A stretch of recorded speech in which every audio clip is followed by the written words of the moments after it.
becoming this interesting and very informative session, I believe. And then we have Dr. Mirah Dow and Dr. Michael Widdersheim as our experts in school media programs. And Dr. Widdersheim is currently in charge of the program. Dr. Dow, for a while, I believe she had been in charge of school media program before Michael. And she is currently our director of our doctorate program. So you will hear a lot of information. And also, to me, I mean, this is my 6th year and still not for sure how I should answer all those questions. And also, every state has different kind of procedure. So I'm sure we have a few out-of-state students here. I don't know, who raise your hands. Out of Kansas? Is everybody's Kansan here? Okay. So, but time to time we have kind of questions from other people, other state students. How can I get the endorsement? And, they have different names of the title, the different processes. So, so I think Dr. Dow will start. So they will kind of introduce themselves about their careers in that side, although they are not currently in the school media center right now, but they had experiences and also what you expect, what you are expect to do in terms of school media licensure. And so there are different things. So I will let these two experts explain to you. Thank you. So Michael, why don't you go first? I appreciate the invitation to go first, but I'd be happy for you to.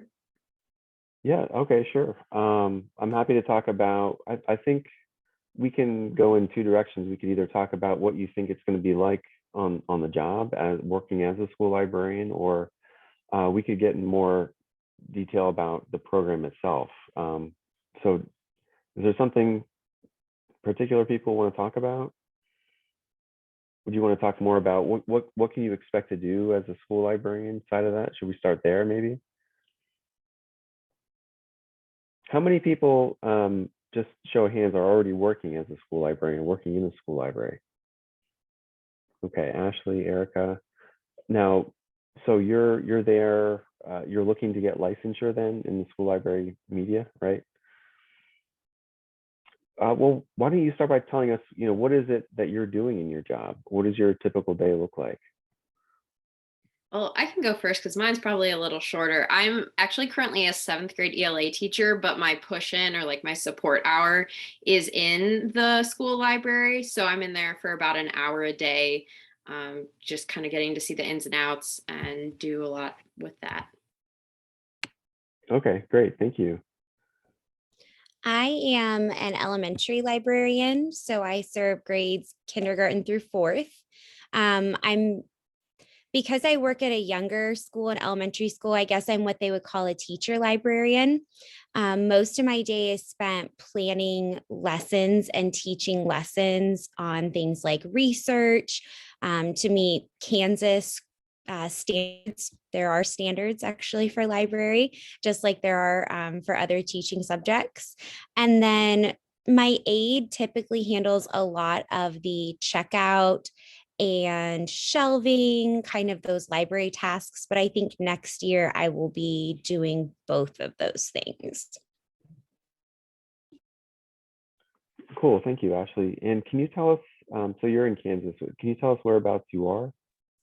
So I'm in Newton, which is Newton. USD 373, Okay. just north of Wichita. Great, thanks. Ashley, can I ask you a question? You're a teacher? Were you a teacher first? Like, did you teach before you went into that? Okay. Yes, I was an elementary school teacher for about 7 years. And then we did not have a librarian, and we had some trouble filling that position. So I applied for it kind of internally, like provisionally. So they allow me to do that as long as I'm taking enough credits to graduate within 2 years. So at the end of this May, I'll be halfway through my program at Emporia State, and I'll be able to officially with Kansas apply for a provisional license. So that's kind of how I got into it prematurely, I guess. But yeah, if anyone has any other specific questions, I'm more than happy to answer.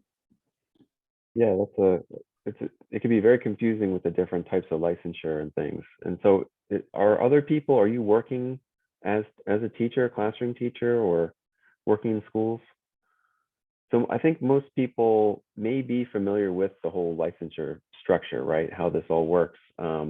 Kansas it has a very particular way of organizing their types of licenses. So you have to start out with a classroom teaching license before you can become a school librarian with a licensure there, before you can get that licensure. And your classroom teaching license, it has to be at the professional level. So you have to have gone through your mentoring program for 2 to 3 years, gotten your initial level up to professional level. And that's when you can become eligible for the specialty license, and having a master's degree, passing the Praxis exam. Those are the other prerequisites. Now, the master's degree doesn't have to be in library science, but you do have to have one. And you have to have completed some licensure program in Kansas. And currently we're one, Pitt State is the other, and Fort Hays is the third. So there is a Praxis test as well as the MLM, as the master's? Wow, okay. So that's not through us. We don't administer it. You would have to go through ETS, do that on your own, and send our Teachers College the score. Because when you apply for your Kansas school library licensure, you're going to have ESU, our Teachers College, say that yes, you completed all the coursework that's required. Yes, you have the Praxis exam, you passed it. They are kind of the gatekeeper for you to get your licensure.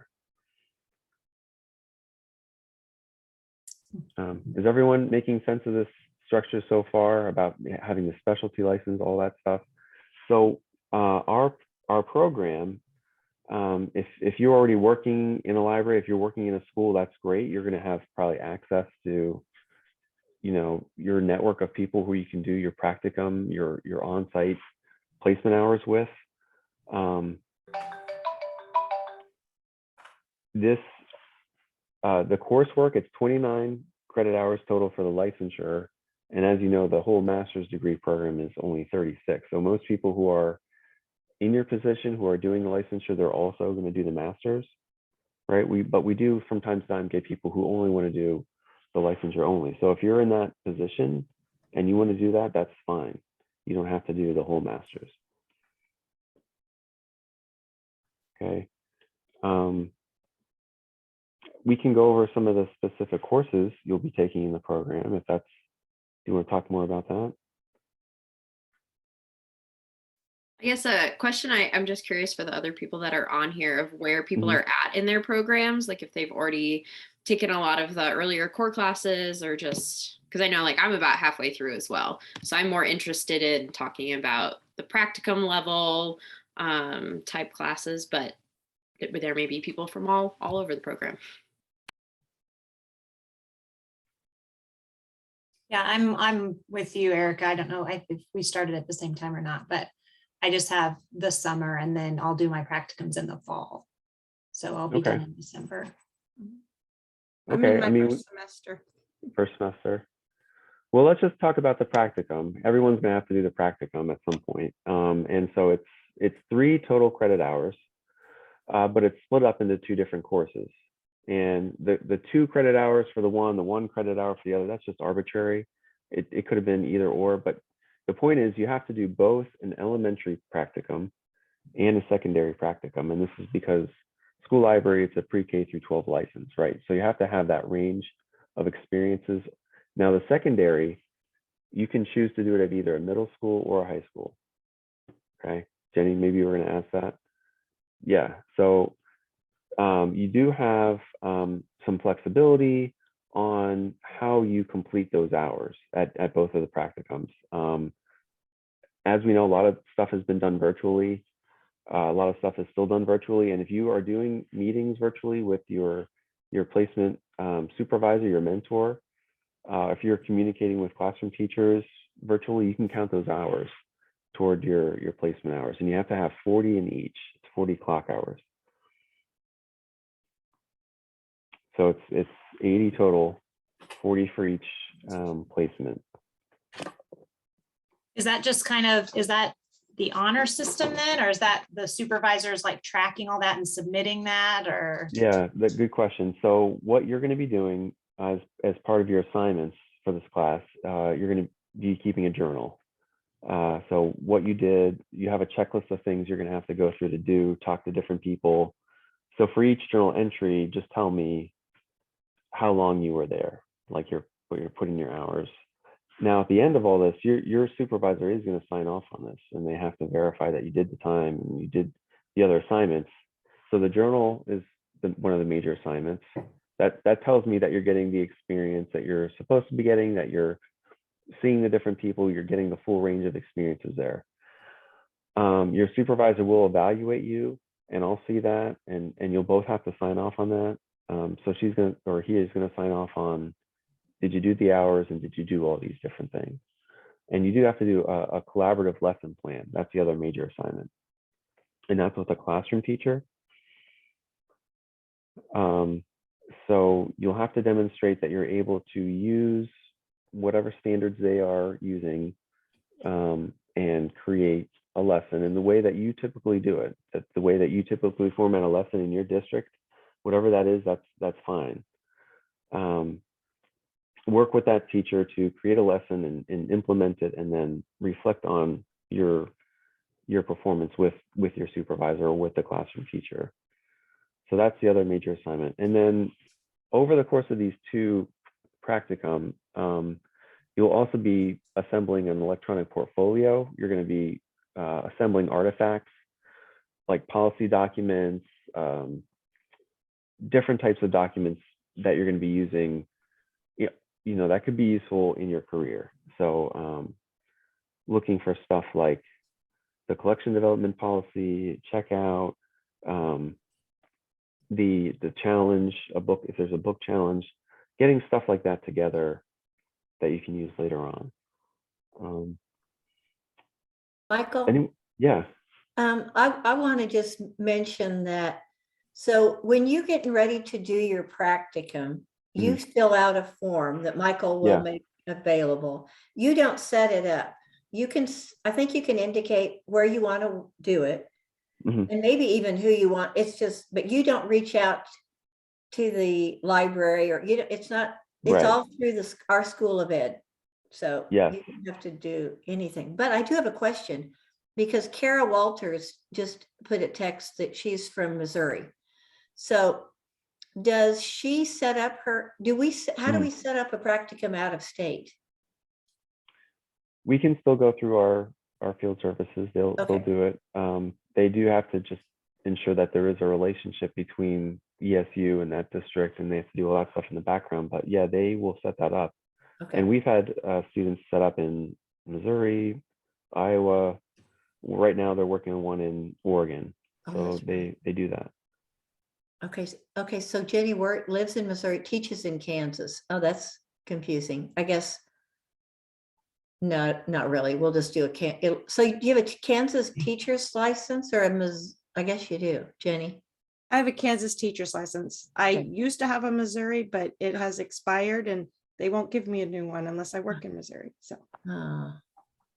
Yeah. So my understanding is our program will lead to licensure in Kansas, right? But Missouri does have the reciprocity agreement with Kansas, right? So if you wanted to work in Missouri after you got this license, I mean, you would be able to do that.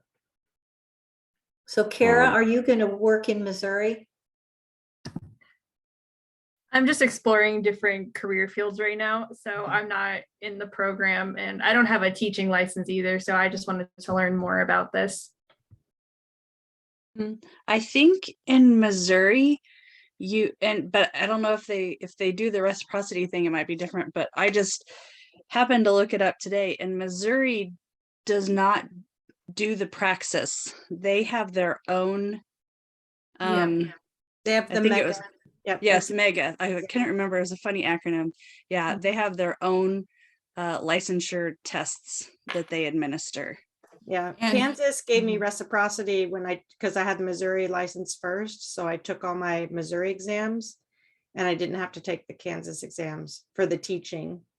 But I assume it will be like the opposite for the library. So what you're saying is you'd have to take that extra test if you wanted to go over to Missouri. Is that what you're saying, Kathleen?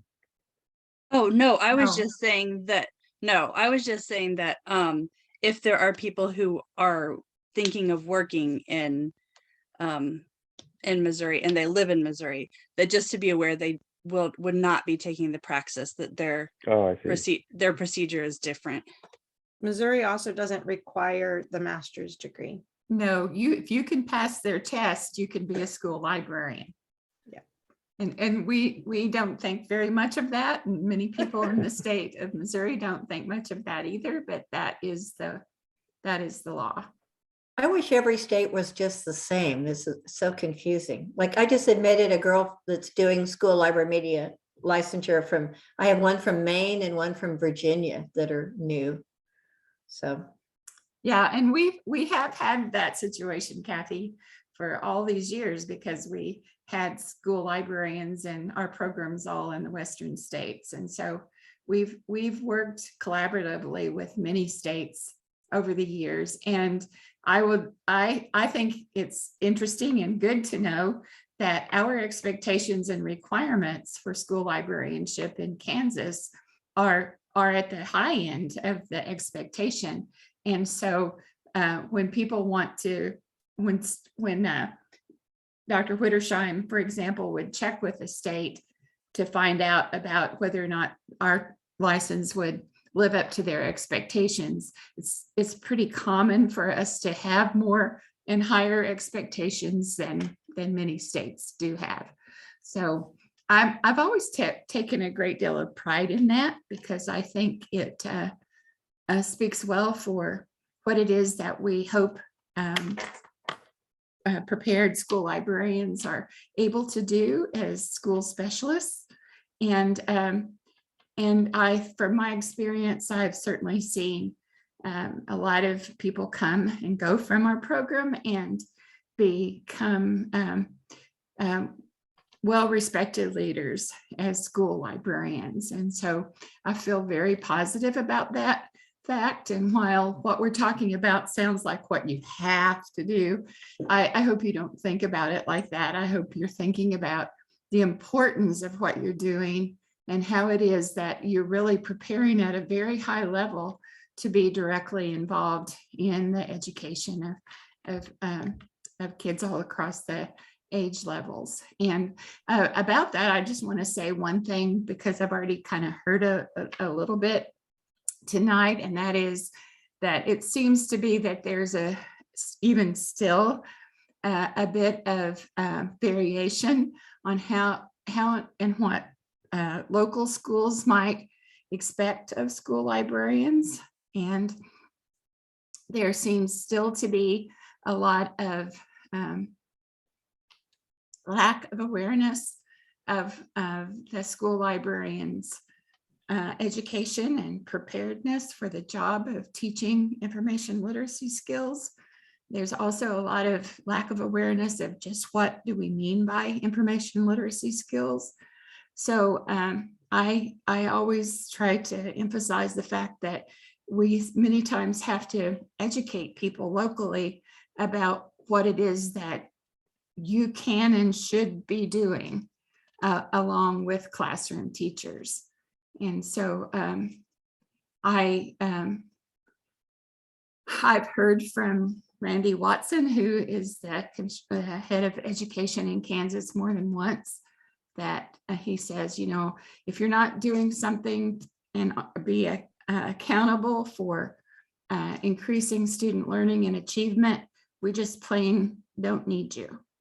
And so I think that sounds like a harsh way of delivering what could otherwise be a positive comment, but it is a reality that school librarians can't just be checking books in and out and expect to have a long career in schools. And in Kansas, our license is called School Library Media Specialist, but over across the country, we're still talking about school librarians or teacher librarians, and both of those terms are used appropriately. Either one is a good term, and I think it's a sign of progress that we are talking about ourselves as teacher librarians, as we are.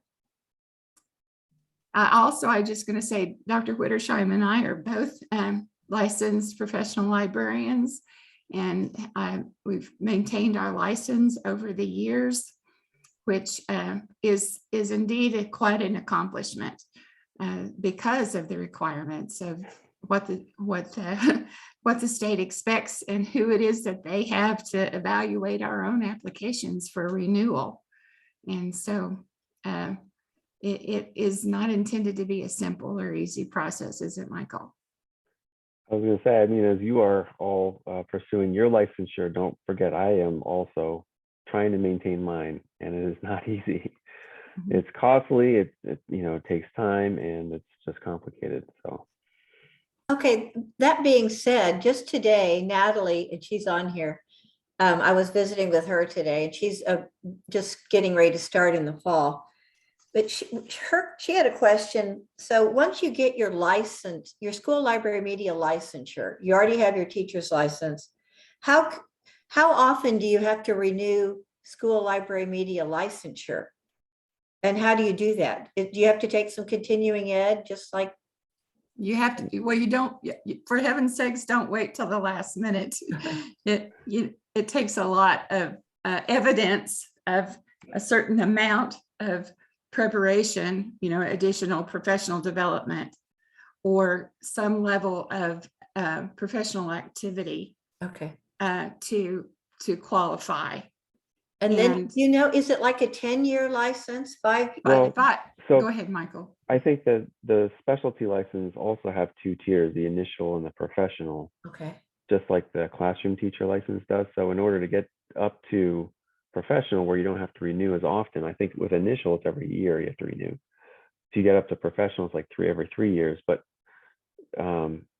it's the initial licensure, you have to be working at a school, you have to be undergoing whatever mentoring process they have for that in order to become eligible for the professional. And at that point, it's easier to renew. The initial might be limited to only like 3 or so renewals for 2 years each, maybe. I think it is. I thought it was 3, but I can't quite remember. Mm-hmm. But don't let your license lapse. Just stay on top of it. That's for sure. It's so important to do that. Yeah. Well, I am extremely lucky because when I finished my licensure program, I went to Clarion University of Pennsylvania. I didn't use it at all. I went right into my PhD program. I never worked in a school. I did the student teaching bit, but getting that license in Pennsylvania, I never knew that I would use it in Kansas. I never thought that I would, but they had reciprocity to some degree, and I was able to transfer the license into a Kansas license. But luckily I had it, and I think you never know when you're going to need a license like that. So do you have 2? Do you have one in Pennsylvania too? Yeah, it's still valid there. Okay. Yeah. So Kathleen, hello, is talking about the cut score for the Praxis. And I think Michael might have served on the committee last time, but I have been a participant in that process of determining the cut scores. And so that is a fairly rigorous process as well. And then those scores are kept electronically and shared with the education institutions. So people like Michael and me and others look at not the names of the people taking the scores in particular, but all the areas that are covered in the exam. And we're always watching to see where there might be a tendency for lowness, or, you know, what was high, what was in the middle. And then we take that into account where our curriculum is concerned and what it is that we're teaching, always with the goal of preparing our students to be able to earn high scores on that test. Can There's I some ask, do bookkeeping you in the chat. also, oh, sorry. Go ahead. Do you also have to maintain your teaching license while you're maintaining your library licensure? Oh, yes, yes. You have. So that has to all be valid at the same time. Mhm. Okay. And then one other quick question. I have, my situation is very odd. When I graduated many, many years ago from undergrad with the education initial teaching license, my brick and mortar years were at an unaccredited school. So I've never gotten a professional teaching license because I've always just kept renewing my initial teaching license because I didn't have the correct mentoring. I mean, they didn't even do mentoring when I was doing it before, but it was never at an accredited school for me to rotate. So my initial teaching license is still valid. And I do that every 2 years. I keep that up. But am I still eligible to get the licensure even if I don't have the professional teaching license? I just wouldn't be able to get hired to be a librarian until I go back and teach and get the professional license. Is that how that works? Or am I disqualified from getting the licensure in general? That's a really good question, Tamara. I've never had that situation, but I think in the regulations, Kansas regulations, which is something that's like just short of it, like a statute, like a law, I think it does say one of the requirements is a professional teaching license. But you can, and this is what I had to do when I transferred my license from Pennsylvania to Kansas. They do make exceptions for things. You can go and they have a special committee, like a formal decision-making committee outside of like the Board of Education stuff, that kind of interviews you, gets more information about it. And if you can provide evidence that you have what they're looking for, even though it doesn't meet it, you know, completely, like they'll approve it and you can get through. So like, that's something that you might think about doing. But I think you would have to ask them, because ask like one of the licensure specialists, I think is their title at KSD. Diane Stefan, I think, is someone who I would ask. Or Yes, Andrea it's- Baldwin on our campus. I don't know. if Andrea, she is our licensure officer. Yes. Yes.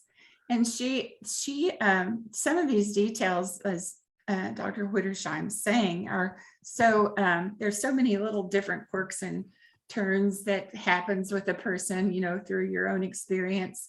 And it's difficult for us to answer specifically when we don't know what your paperwork shows, but she can look at it. She will look at it in addition to having your guidance to know what to look at.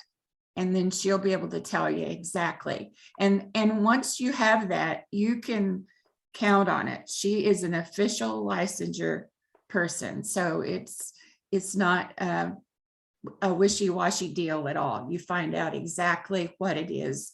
And that she's you need to do. wonderfully helpful. I put her email in the chat. Thank you. Yeah, I saw that. Yeah, Thank you yeah. very much. Also, you've made me think of another thing, if I may. Dr. Widdersheim just mentioned that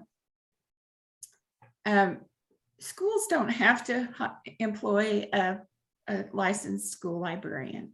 And many times they hire people and call them librarians, but they really aren't. They might not really be.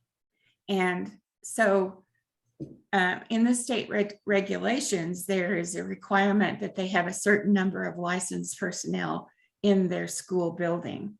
But there is also a provision that becomes the loophole, that they can have a certain number. It used to be 3. I don't know what the number is right now, of people in positions that are not fully qualified for them.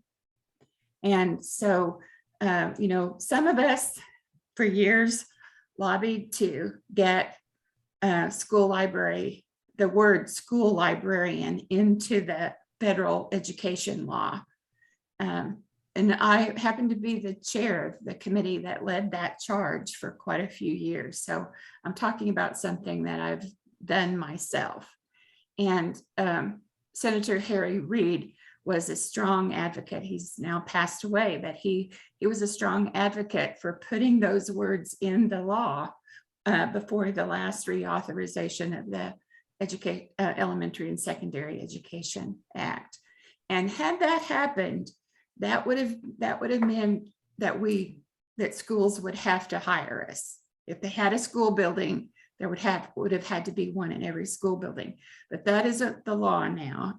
There is stronger language than there ever has been in favor of school librarians, but there isn't enough strength in the language about what's meant by highly qualified.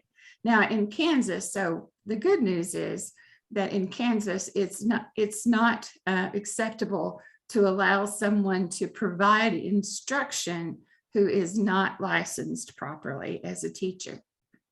And so that serves as a benefit to us, because mostly, school leaders want their students to be earning high test scores and the like, and that when they discover what an important role we can have in student learning and achievement, they want someone there that can work with, in collaboration with the classroom teachers. So, I often tell students in my classes, be awfully careful, don't hang back. If the local school teachers are not using you to the extent that they should, you can't just beat them over the head with what you know, but you have a responsibility to step up and make it perfectly clear what you're educated to do and how it is that you can work with them. And if they turn you down, then that's another thing. But as a licensed teacher, drawing a specialist salary, you do have a responsibility to make it really clear what it is that you're educated to be doing as a teacher. So I'll be still now. I just couldn't help but mention that, though. I think it's really important to know those kinds of details. Yeah, thank you, Mirah. I just wanted to answer one of the questions that came up in the chat from Kara. What would be the first steps for someone who does not have a teaching license in general? So far, what we've been talking about in our program, this is what's really the traditional pathway. Like you get the classroom teaching license, then you upgrade to a specialist license. But there are 2 alternative pathways. The first is one that I mentioned earlier, and that's if you would have a license from another state, you could potentially just transfer that. The third one is what's called restricted licensure. So there's a couple of very special conditions for this. You have to have already completed the master's degree and worked with that master's degree in a library for, I think it's 3 years, not a school library. It can't be a school library. Okay, so you're beginning to see how this is kind of like a really weird scenario, like who fits this? Okay, so you have to have a master's degree. You have to work in a library. You have to have a contract in hand from a district saying that they want to hire you. And then once you have that, you have 2 years to complete I guess it's like 6 remaining credits or whatever that are left in the licensure program. So like, it's very rare that we get someone who fits this, but that is another option. But we have had a handful at least. And every Yeah. time it's people that are just so determined. They are gonna get, Yes. they're you gotta gonna want it. make it happen one way or another. And that is the way. Yep.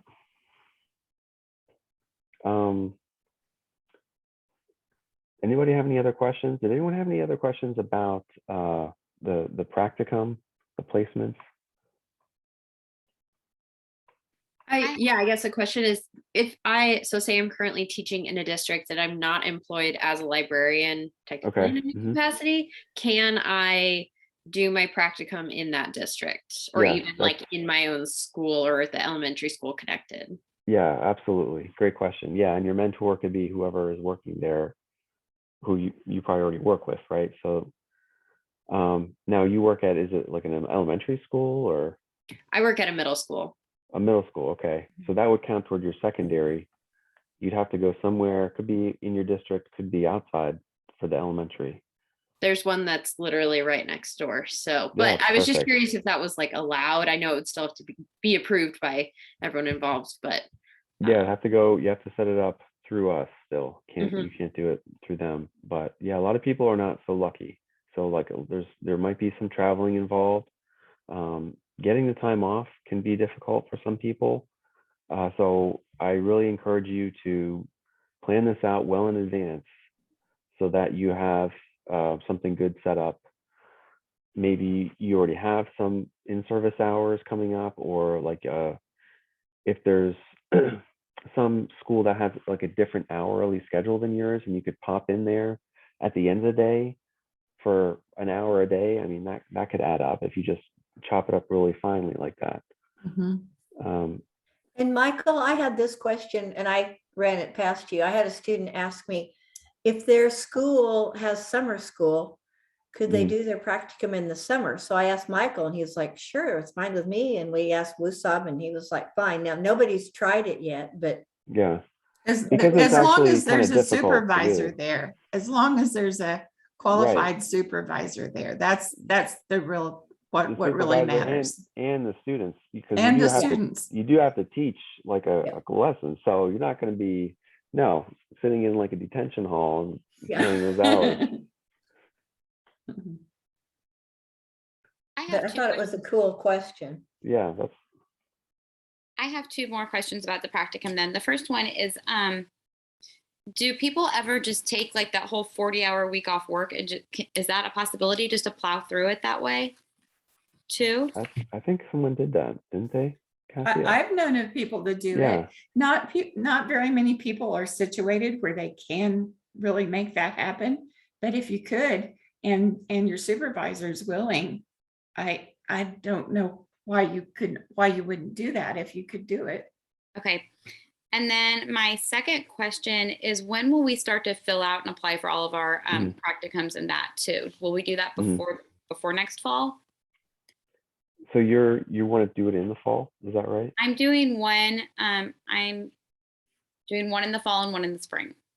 Okay, I would say submit it to me now for the fall. Okay. And because a lot of districts have already started approving people for that, for student teachers and stuff. And then, And it's better to do it now before the summer. right. Caitlin, do When you no one's have going to the be there. form? No, I do not. I'll send it to you. Okay, thank you. Yeah, so the process will be for each placement, fill out that request form with all the information, make sure that it's right, that it's the right practicum. Email to me. I have to look over it and sign it, and I'll forward that to the field services, and they will contact the district. Even if it's your own district, they'll set it up. And do you typically recommend doing it like one practicum one semester, one practicum another semester, and then your capstone as well that final semester? Or is it pretty feasible to do all three of those in one semester? My advice is always to split it up, because to me, if I were already working full time, it would be a lot to try to get 80 hours in. So I would want to split it up. But if you think you can do it in one term, that's totally doable. If it's up to you though to make it work. So I would vote for the lower stress option. I'm really lucky at my school that whenever, like, we're encouraged to be doing degrees that have practicums attached to them, so we can use our personal plan and our push-in time in the morning to just go and do those things, and they don't even. Well, then so, yeah, take advantage of it. So okay, because then I'm okay. Yeah, that helped me process through it a little bit. Thank you.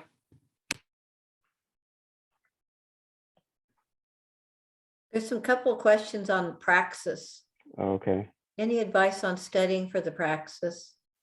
Yeah, I guess I was mostly wondering, is this going to be more library oriented, like information behavior, or is it going to be like, do I need to review my materials for my teaching license as well? Is there a lot of that theory?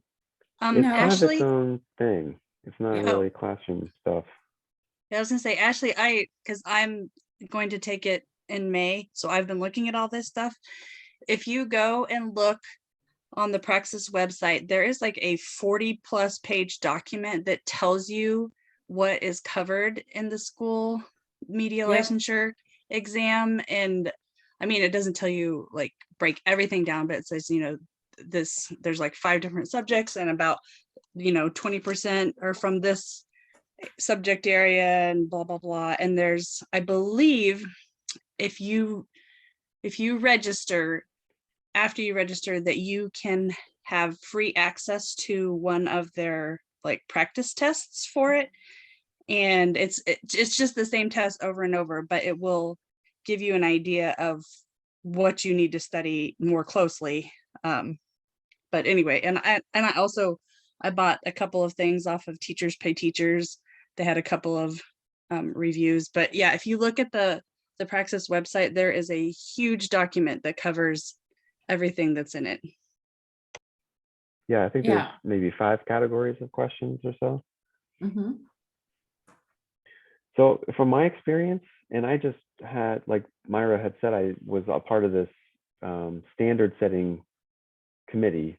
We set those cutoff scores, like what you need to get to pass, and they do it basically nationwide now. So for this upcoming test, I got to look at a lot of these questions. We went over them in detail, and I'm not allowed to tell you the questions, but I can say if you have already work in a school and you have a classroom teaching license in anything, you're going to do fine. And even if you're like a reasonable person, you will be able to know, like, just by process of elimination, like which one it is pretty much.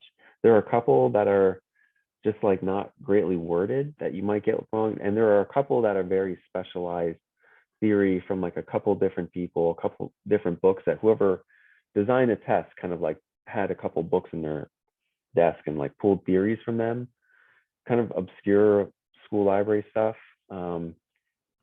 You might miss a couple of those just because you don't know. It's just like a comprehension question, but like Also, there's it's not usually hard.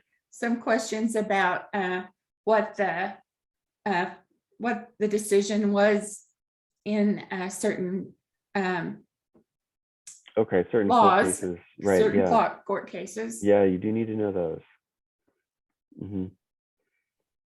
Just know basically, was this one a First Amendment one? Was this censorship, or was this not the details of the case, but like what they represent, the precedent? And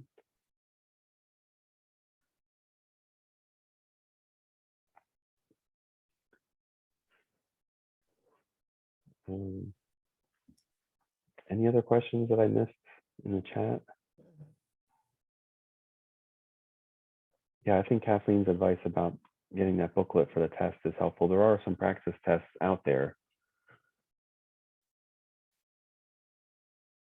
and it's all multiple choice. So I think it's good advice to make time to focus on some of these things that's just been mentioned.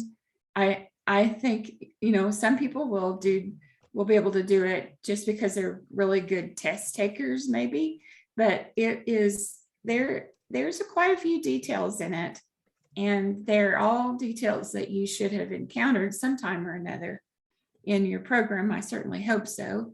And but you need to be focused. You need to sleep good the night before. You need to plan it, plan ahead. Don't sit down and take it when you're already worn out from a complicated day. Did someone say that they are offering at-home testing options now? Like you don't have to go to a center anymore? I don't think you do have to. I know with the taking of the GRE lately, that's the way they've been doing that. Also, it seems to me that there's some kind of hang up with people getting their test scores quickly. You should think it would be really quick, given that it's an electronic test and there's nobody there, grading the test. So we've had a really difficult time with them in the PhD application process. So I'm not saying that to be unnecessarily warning you of something, but just a heads up. Try not to wait to the last minute. Give yourself plenty of space. Right. Get a clear head about it before you launch into it. Yeah, It and looked there's like no. the at-home test requirements were pretty strict. Like you had to stay in camera view. So like there was no bathroom break for the duration of the test. Like you had to be right there. Nothing could be in sight on your desk, and you couldn't get out of your chair for the duration of the test. Yeah, I think that's right. Okay, I have a question for Dr. Widdersheim and Kathy.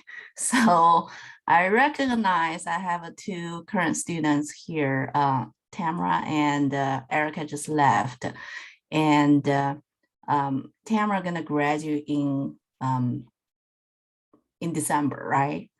So I add 876 and 877. So those two last the practicum classes for the last semester. And also I'm gonna do the same thing for Erica. So like you mentioned before, those two practicum classes, it's a decent workload. You prefer like one spring, one fall, because I recognize like both of them are offering for spring and fall semester, but no summer ones. But like some people wait till one more semester to graduate. We don't have more choices unless we have to stay one more semester. That's it's not very practical. Right. So yeah. I would never say you don't take both. If you have to, yeah, definitely. And some students prefer to do it that way. But it's easy to just look at the two course numbers and think that it's like the regular classes. They're only 3 credits total. And in fact, it's a lot. It can be overwhelming for students who can't get enough time off, or they have to travel far to get there, or so the clock hours can be difficult sometimes. Now, if you're in a situation like I don't know who was saying before, like everything is real close, they're in their building already, that's going to be very doable, I think, for her. Good.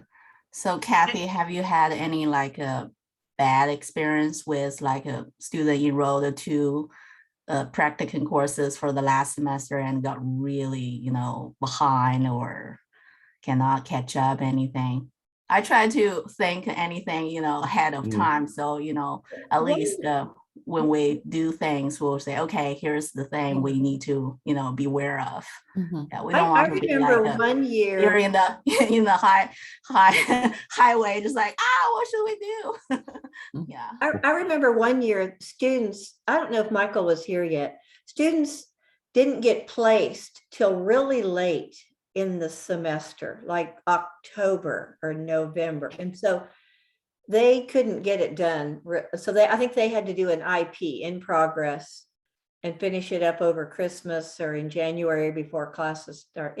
So that, so, I mean, worst case scenario, we'll work with you.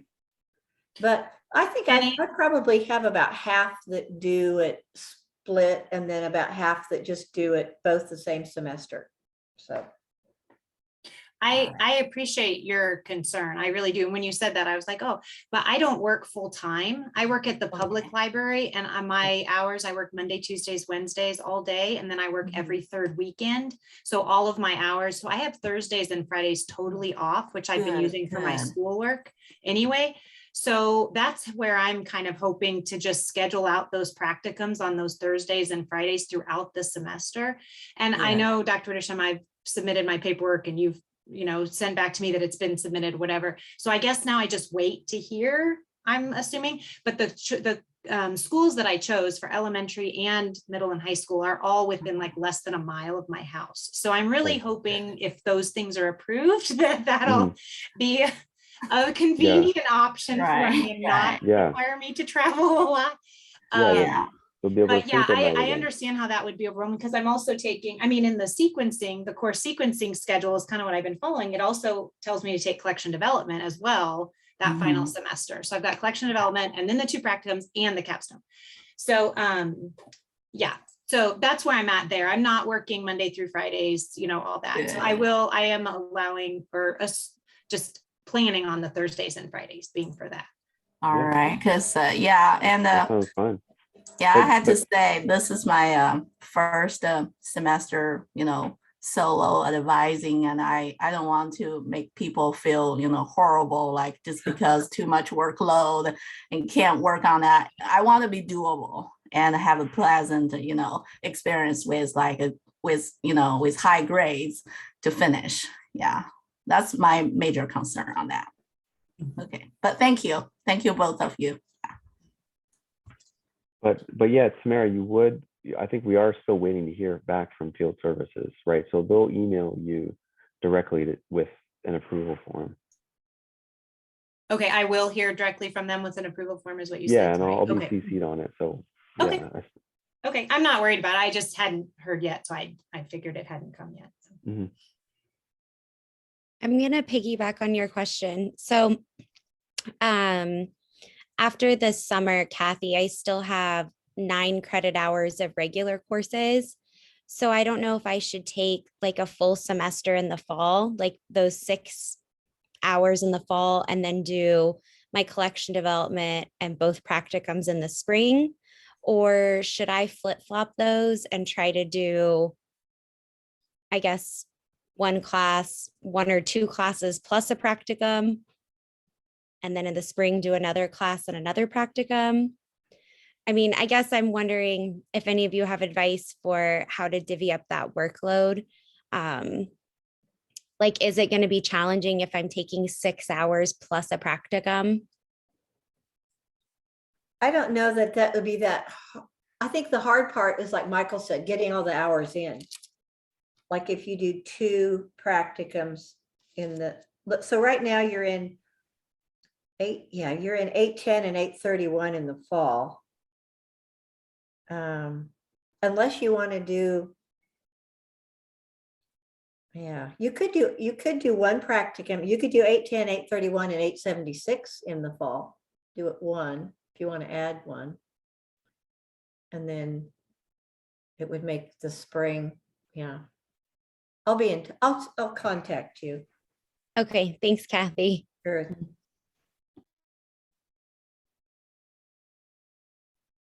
I think my advice is just when you're trying to decide, should we try to do both at the same time or do 1? Just, just know what you're up against if you do 2. Just kind of know what the workload is like.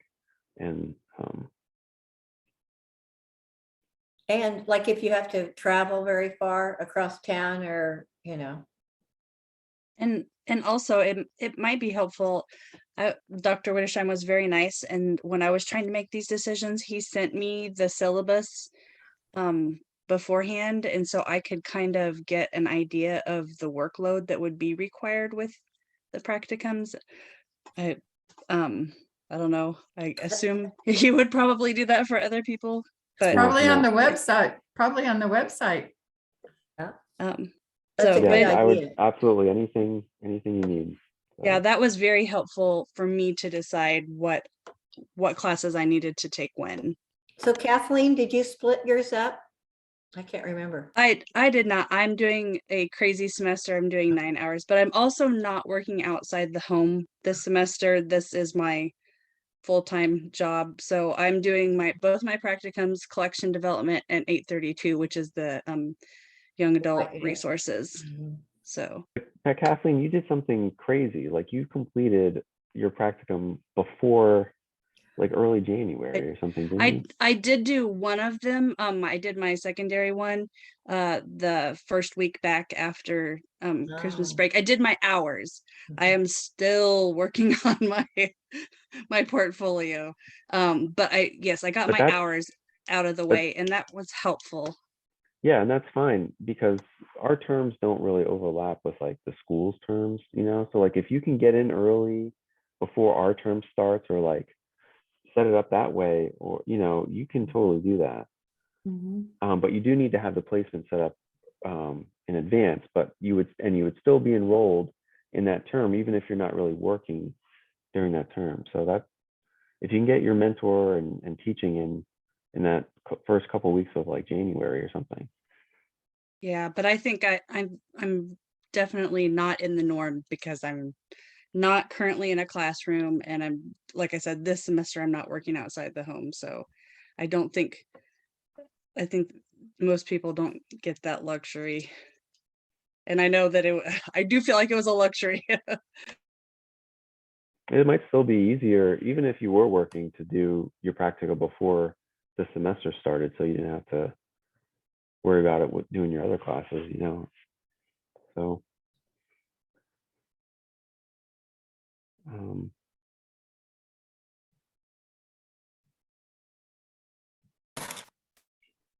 Okay, so it's almost an hour.